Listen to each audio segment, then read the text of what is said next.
Hi, welcome back to Axel Learning. If you're new here, welcome. We provide free access to math techniques, shortcuts, and many more. In today's video, we will learn a faster way to cube numbers near 100.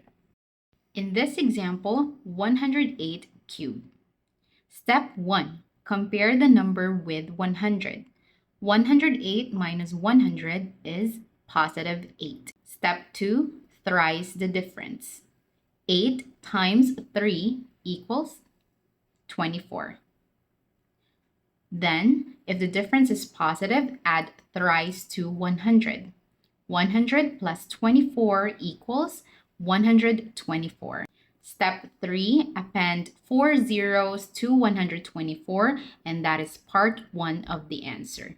That gives us 1,240,000. Next step. Multiply thrice of the difference with the original difference. Positive 8 times 24 equals 192.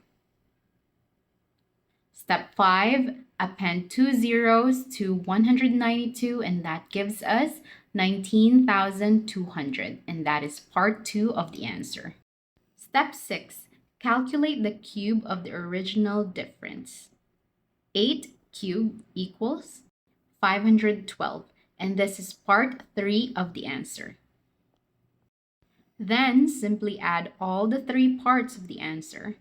1,240,000 plus 19,200 plus 512 gives us 1,259,712, and that is your final answer. That's the answer to 108 cubed. If you like this video, push the like button and subscribe for more math techniques.